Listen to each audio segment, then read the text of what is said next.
बहुत देर तक मैं ऐसे ही पड़ा रहा, फिर अचानक मेरे सारे होश जाग गए और मैं जल्दी से अपनी जगह से उठा। यहाँ क्या हो रहा था, यह सभी बुद्धिजीवियों की समझ में नहीं आ रहा था, लेकिन इससे न डरना मेरी नादानी थी। वास्तव में मेरा भूतों और ऐसी आश्चर्यजनक घटनाओं से कोई संपर्क नहीं था। ये सारी घटनाएं मेरे लिए आश्चर्यजनक अवश्य थी, लेकिन भय की तीव्रता अभी उत्पन्न नहीं हुई थी, बल्कि जिज्ञासा भय से अधिक थी। इसी कौतूहल के बीच वह झट से अपनी जगह से उठे और तेजी से ड्रेसिंग रूम में पहुंच गए। मैंने दीवार पर लगे बटन को देखा और ड्रेसिंग का बल्ब जल उठा। फिर मैंने वो दराज खोली जिसमें से लड़की ने इत्र निकाला था, लेकिन कुछ नहीं था, बोतल आदि नहीं थी। अजीब, सब कुछ अजीब था। ड्रेसिंग रूम से दूर उस दीवार पर जाना जहां लड़की गायब हो गई थी। दीवार पक्की थी और उसमें कोई दरवाजा नहीं था जहां लड़की गायब हो जाती। मन व्याकुल हुआ, कुछ भ्रम उत्पन्न हुआ।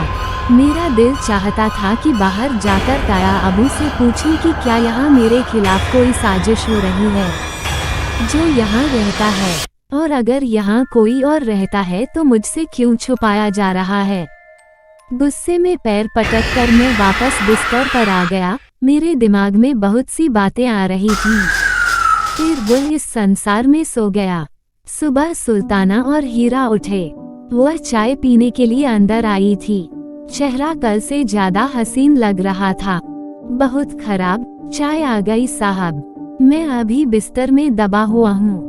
मैंने कहा, भोर का तारा कब अस्त हुआ श्रीमान? उठो, बाथरूम जाओ, वापस आओ, हम आपके साथ चाय पिएंगे। इतने लंबे समय के बाद इरादा पूरा हो गया है। उन दोनों के साथ चाय पीकर अच्छा लगा। चाय के दौरान वह जीवंत बातचीत कर रही थी। फिर मैंने कहा, मुझे वकील के पास कौन ले जाएगा और कब जाना है? अबू से बात हुई। शाम 4 बजे वकील नियाज अली ऑफिस आते हैं। 2 बजे तक कोर्ट में बिजी रहते हैं, उसके बाद ऑफिस आ जाते हैं। सुल्ताना ने कहा, मैं तुम्हें उनके ऑफिस ले चलूंगी। हम दोनों ने काफी देर तक बात की। फिर हमीदा आई। उसने बताया कि नाश्ता शुरू होने वाला था। ताया अबू से औपचारिक बातचीत भी हुई। उन्होंने कहा, तुम चाहो तो लड़कियों के साथ बाहर जाओ, शाम को नियाज अहमद से मिलने के लिए। अभी नहीं ताया अबू, पहले पापा के बारे में कुछ अच्छी खबर, फिर पर्यटन स्थलों का भ्रमण अच्छा रहेगा। खैर, एक बात मुझे हैरान कर रही है। क्या आपके और ताई ताहिरा खानम के बीच एक केस चल रहा है और आपको उसका पता भी नहीं है?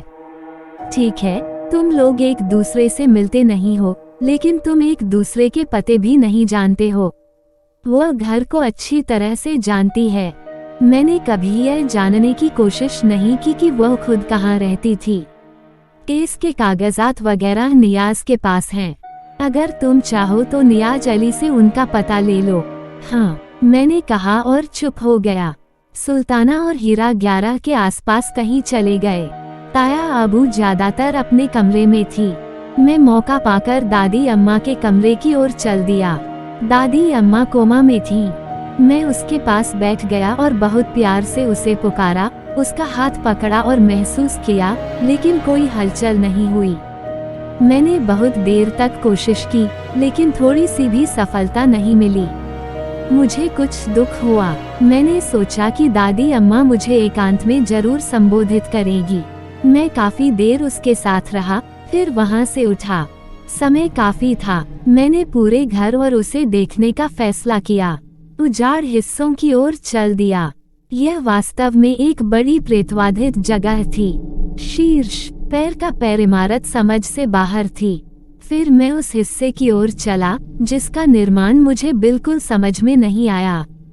2 या 3 कमरे बने थे जो बहुत नीचे थे, जिसके सामने झाड़ियां, ढेर थे। मैंने एक उठा लिया लकड़ी का मजबूत टुकड़ा और उससे रास्ता बनाया और फिर अंदर चला गया।